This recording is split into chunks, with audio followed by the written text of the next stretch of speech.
And then also I tried them with the blending brushes. So I can show you here with this one, I was going for what I was trying to achieve was sort of like a Northern Lights almost kind of vibe. For this one, this was the blending handle and foam, and this was the blending brushes. For this option, I prefer the foam. With the brushes, I couldn't quite get the streaks like I could with the edge of the foam. So I do like the look of the Distress foam for this option. For this one down here, it was more of like a soft feathered out fade from what would be, you know, like a moon. And for this one, I actually liked the brush one better. That's this one here. These two are quite a lot more similar than these two. These have a lot of visual differences. These ones were close, but I did find that the brush gave a softer blend, and I thought it lended itself a little nicer to this particular technique. So I'm not gonna make you watch me do all four. I will do this one and this one, my two favorites of the options. But the technique, the concepts are the same, like the step by step, you know, like first start with this color, then this color. It's the same no matter which handle you use for both. So I will show the blending foam for the Northern Lights and the blending brush for the soft feathered out look. But all of the things that I say would apply to either application tool.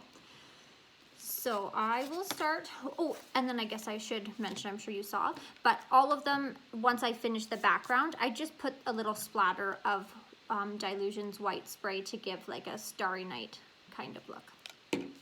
So I will start with this faux Northern Lights page. All of these I created on a 4 1/4 by 5 1/2. In my world, that's sort of like the standard card size. That's the size that I like to work on. But again, this would totally work on whatever size. If you wanted to do a 6 by 6 card, of course, that would still completely be fine. Just different size surface area. So I have started with a 4 1/4 by 5 1/2 rectangular piece of white cardstock. This is just regular old cardstock. I'm not using watercolor paper or any special mixed media paper, just regular cardstock. This is what we're going for. And I will start with, for this one, I used Stormy Sky, and then Broken China, and then Evergreen Bough, and then Black Soot. Nope, there was one more in there. Faded Jean. Okay, so Tumbled Glass. Okay, there we go. This is what I had. Tumbled Glass, Broken China, Evergreen Bough, Faded Jean, and then Black Soot.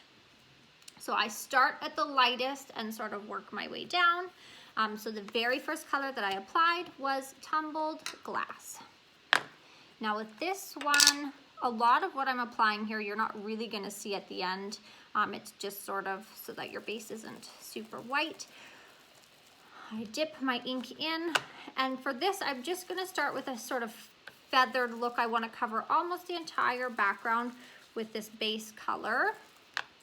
I'll try and give you a quick, it's gonna take a while, I'm sorry about that, but unfortunately that's just the process. So for this layer, I'm more or less again covering the entire surface with a blend of the color just to get a base down. So about like that much, and then I'm gonna flip it and do the same thing on the other side.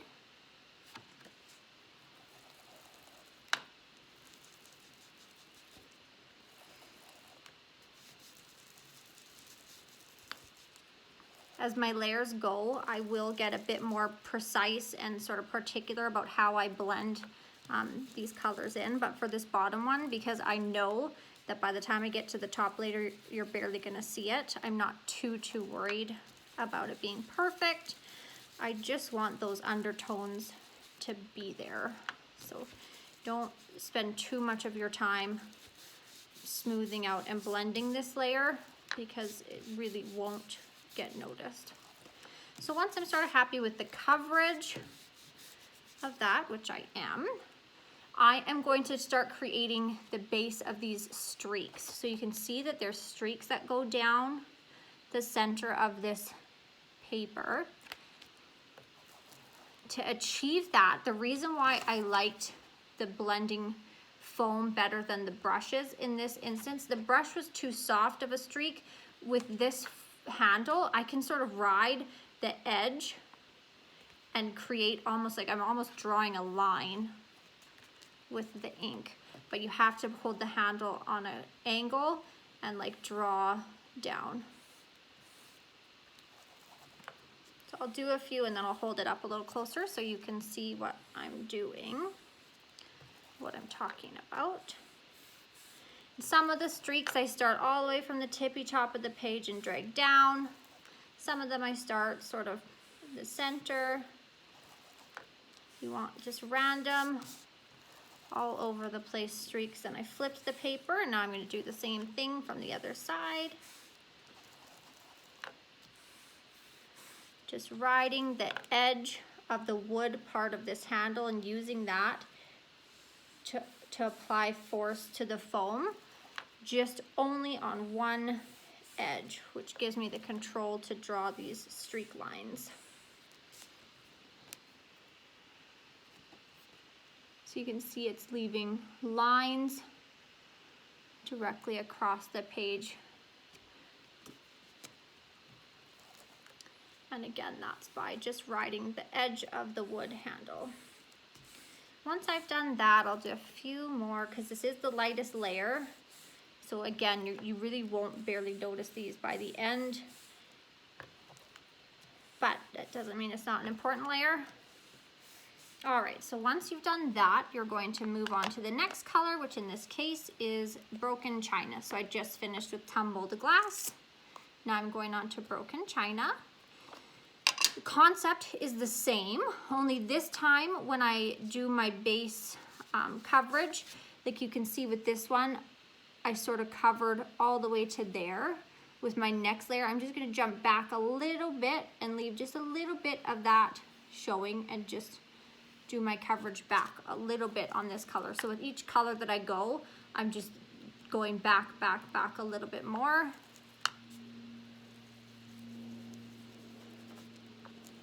Giving like a staggered look to that darkening effect.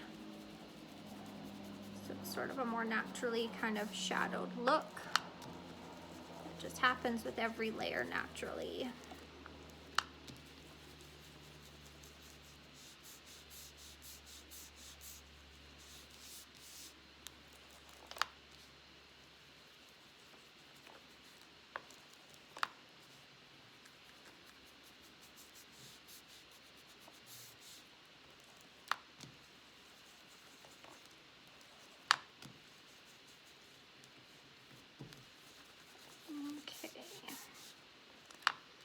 So once I've done that, now I'm starting to pay a little more attention to blending. You still won't really see this layer by the time you get to the top, but I did give that a little bit more of a finesse. So you can see that where I sort of ended this color, that lighter blue, the tumbled glass shows a bit further through. Might blend them together a tiny little bit, but all right, then same thing. I will take this and do the streaks again, this time streaking with Broken China. And the same thing with each layer, I'm going to do a few less streaks. So I did tons and tons of streaks with tumbled glass. Also do quite a few with this color, but less. And with every color I go darker down the line, I'll just do a few less and a few less.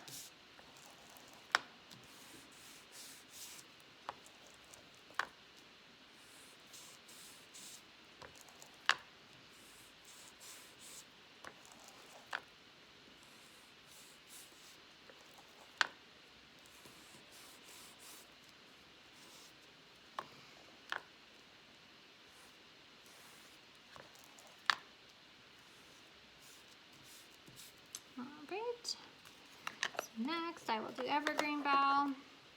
I realize this is quite repetitive to watch, so I'm sorry about that.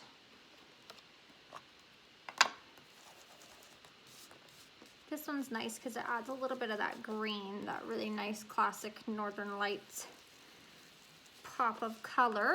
So this is my personal favorite layer.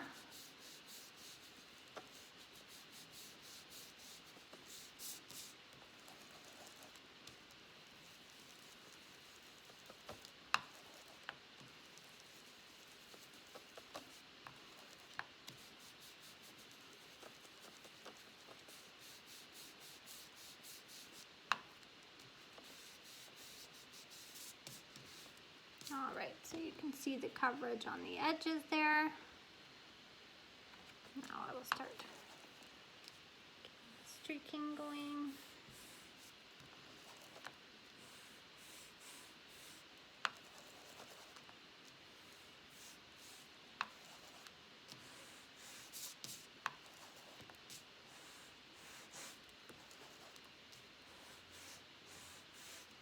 And again, I am recording all of this, so you can just watch the replay later and fast forward past the boring bits if you want to.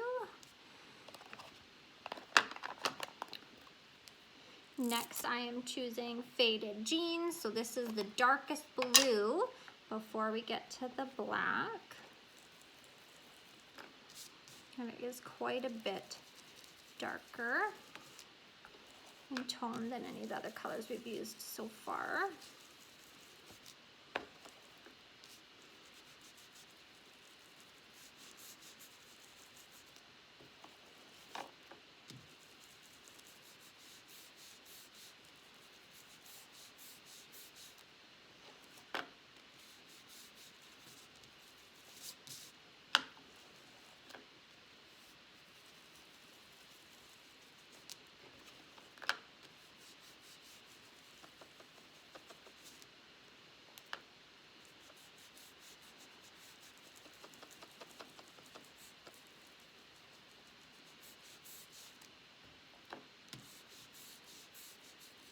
Starting to come together, and you can sort of start to see the idea.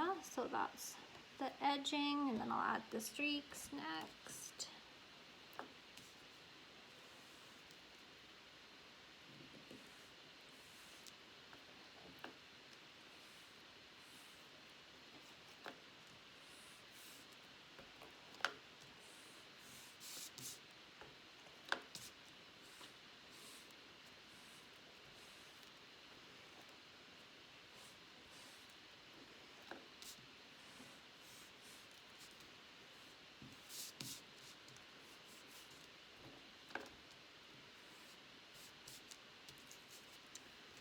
Alright,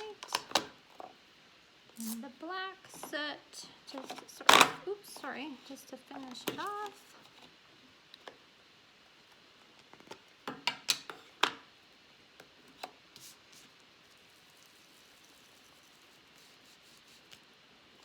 And I didn't do any streaks with the black. The black is just sort of to vignette the edge. So I'm just giving a bit in the corners. So I do go over the corners quite a bit, but along the edges, not too much. This is just sort of framing the whole visual.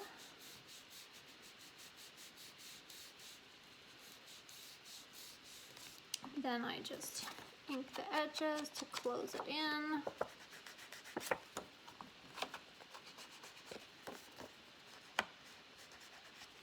All right, so that is the technique for the faux Northern Lights, and then I would just take my white ink.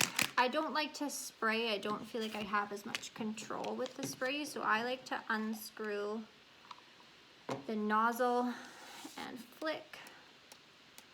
I like the size of droplets that it gives and sort of the randomness of it, and there you go. So that is one background, a little faux Northern Lights look. Super cute for a card project.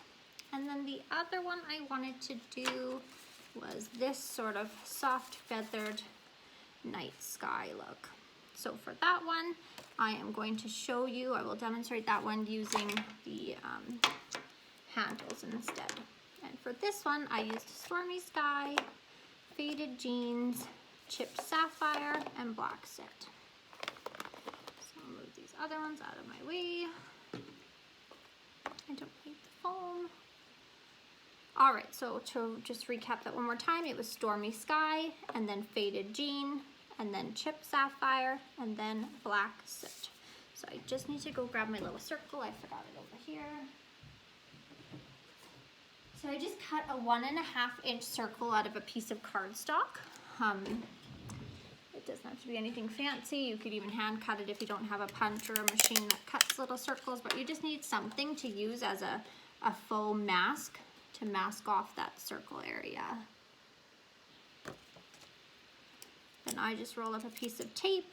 If you have washi tape, you could use that too because it's going to be less likely to tear your paper. And I'm just going to tape that circle down.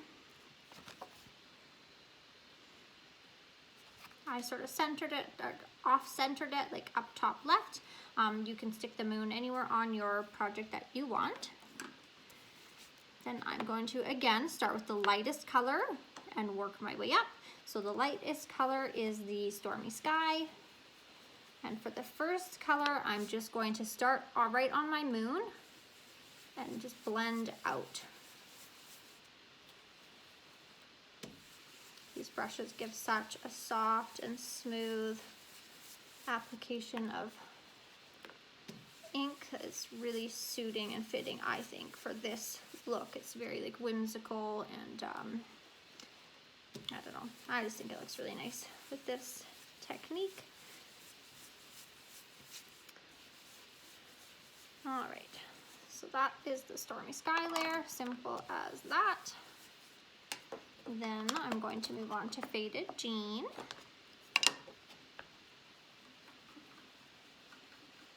Now for this, I'm just going to start sort of a little bit out from my first circle. Keep going in that circular motion until I'm happy with the coverage and blend that I have achieved, which usually takes me a few layers.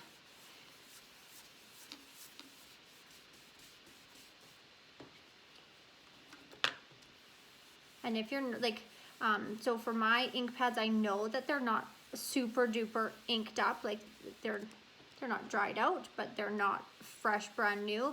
If you're working with a more saturated ink pad, you might want to start off the page maybe even and drag it on before you do a straight on the page one, because you might, if it's too saturated, it might give like a, not streaky look, but a chunky look. So you might want to get a little bit of that ink off before you start feathering it out onto your actual project. All right, I think I'm pretty happy with that. So next I am going to move on to Chipped Sapphire. I'm going to switch to my darker blue handle. Chipped Sapphire is pretty close to Faded Jean, just a little bit darker. Maybe not even darker is not the right word, but a more, it's just a good next color. It's almost more purpley. Now this one you have to be careful. I did struggle with this both with the foam and with the brush because I'm not doing a full circle anymore. So there's not really like a start and finish point back and forth when there's a circle. But with this there is, you can already see if I lift it up, like brush, the brush shape left in the ink, because you can see where the brush, like when I'm doing this circular motion, where it stops and starts back up again. So if possible, like if you are able to try and start off the page and go all the way off the page before you jump back, just so that that brush shape that's left when you switch directions with your brush gets left off the page rather than on your project, so that on your project it's just a nice smooth application. Don't feel bad if you don't do that because I screw it up every time, but you can blend it out if you just keep going over it. There's ways to get around anything. You can even do the circular motion to try and soften it up a little bit. Okay, and once you're happy with that, which I think I am, then you should just have a little bit left at the bottom. That's where we're gonna really round this out with that black. Really bring home that deep night sky look. So, switch to my black and gray handle.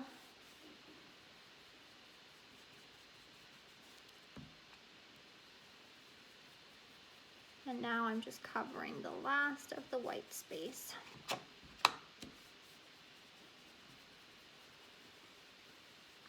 Softly and smoothly blending those layers together as possible, which with this tool I find to be pretty manageable to do. I really can't say enough about these blending handles for soft, like a soft finish. They blend so beautifully. Okay, so I feel like I'm pretty darn happy with that. The only thing left to do is to cross every finger and toe that you have and try and peel this back without ripping your paper.